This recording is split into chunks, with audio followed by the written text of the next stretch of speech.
Well, good morning. I was out kayaking 2 days in a row over the weekend, Saturday and Sunday. And yesterday was, I think, about the same temperature as Saturday, but it sure seemed a lot colder. I was going upriver right into a pretty chilly breeze that I guess I didn't have on Saturday. Saturday was much more pleasurable, but the water's still going down. Um, it was down probably almost a foot from Saturday, maybe 6 inches, maybe more like 6 inches. But hopefully today they've got bad storms and heavy rains and hail predicted for this afternoon and evening. So hopefully we don't get any more flooding and tornadoes and hail. But yeah, anyhow, yesterday I was having my coffee up there at the bridge like I always do, and I started talking to a gentleman, gave him a cross and a Bible, and we talked for almost an hour. I think it was almost an hour, but come to find out, he originally was from Turkey. He's lived here in the States um, for a while, but originally he was from Turkey. And I asked him. I says, they pretty sure they found Noah's Ark in the mountains there of Turkey, Ararat. I probably pronounced it wrong, but he knew, and he was going to look it up on the information of that finding, that discovery. But it it made me wonder because I just saw where um, the bottom of Lake Michigan, and I forget how deep Lake Michigan is. I think Superior is the deepest lake of the Great Lakes, but they've discovered um, a structure at the bottom of Lake Michigan that's very similar to Stonehenge over in Europe. And one of the big boulders has an inscription of a mastodon on it. And I'm thinking, you know, pre-flood, it didn't rain. It was more like a terrarium kind of a atmosphere. So that's why we didn't have the skin cancers that I have today, because the radiation from the sun gets through, where pre-flood it was more of a protection. Um, everything. It didn't rain, it didn't storm. It was just kind of a perfect terrarium. It would condense and then just kind of do. Um, I can't imagine what the Garden of Eden must have been like. It quite a paradise. But often when I'm in my kayak and like right now, the trees are popping out with their new life and new growth, and you every once in a while you'll get kind of it's like a deja vu of the Garden of Eden. It's just the birds are singing, and it just seems so perfect, but yet it's not. Then I drive on, I paddle underneath 39, and I hear all the semi trucks driving by, and yeah. Anyhow, tangent there. I got off on that tangent, but anyhow, that.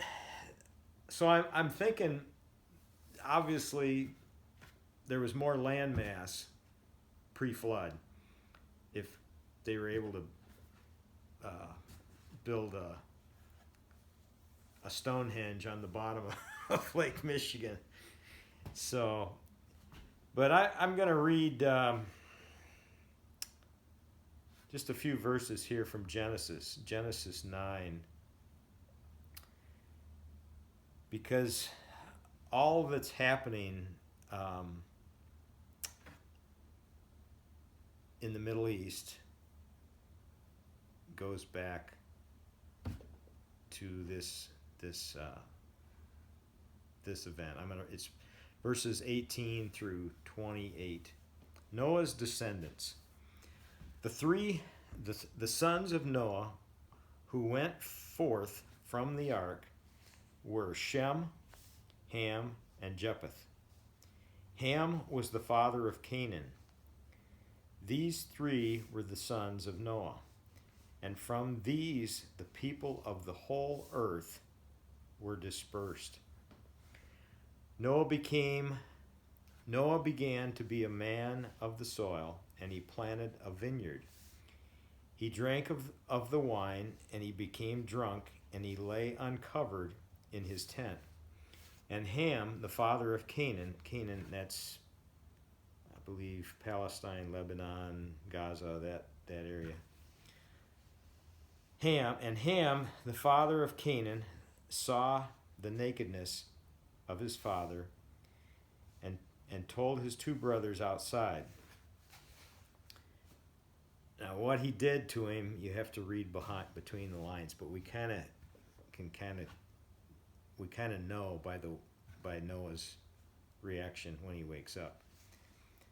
Then Shem and Japheth took a garment, laid it on both their shoulders, and walked backward and covered the nakedness of their father.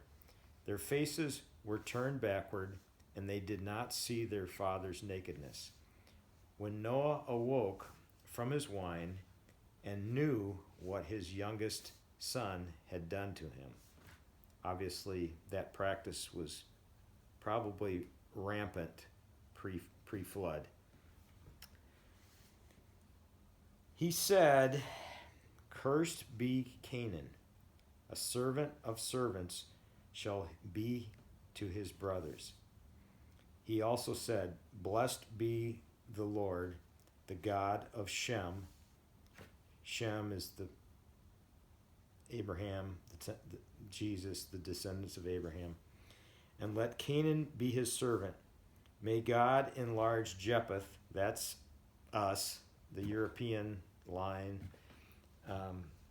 May God enlarge Japheth, and let him dwell in the tents of Shem, and let Canaan be his servant. After the flood, Noah lived 350 years. All the days of Noah were 950 years, and then he died. So, when you read that text, you kind of get an idea of what's been going on in the Middle East for thousands of years. It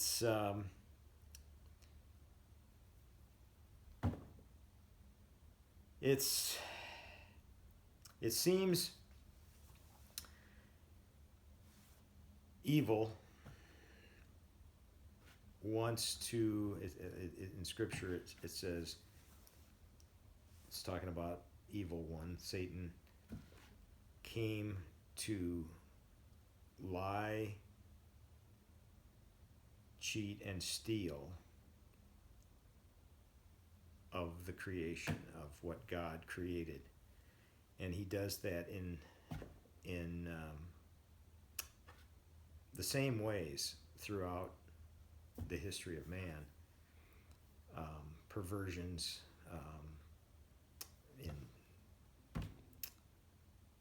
in the creation, all the different perversions that God created,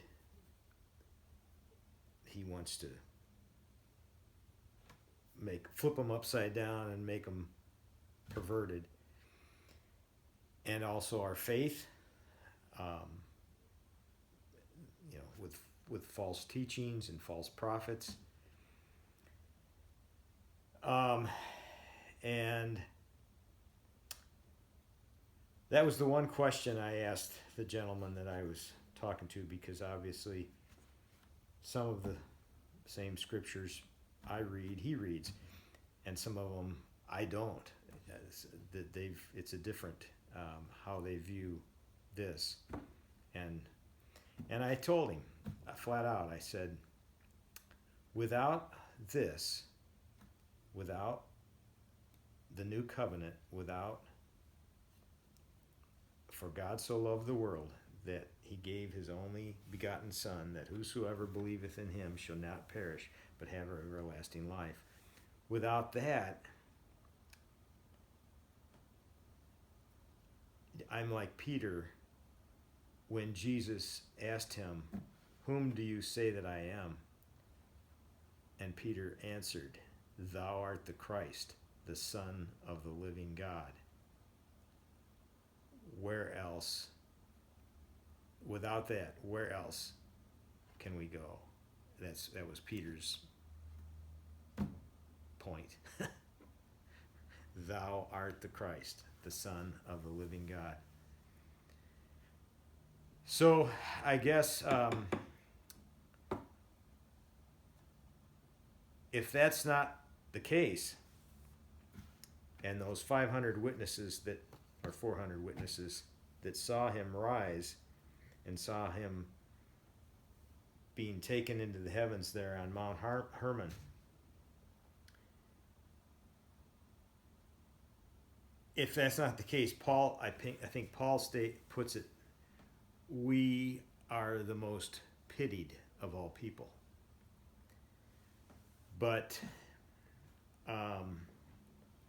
obviously those disciples, I can't help but think they were firsthand witnesses of the scars in his hands and feet.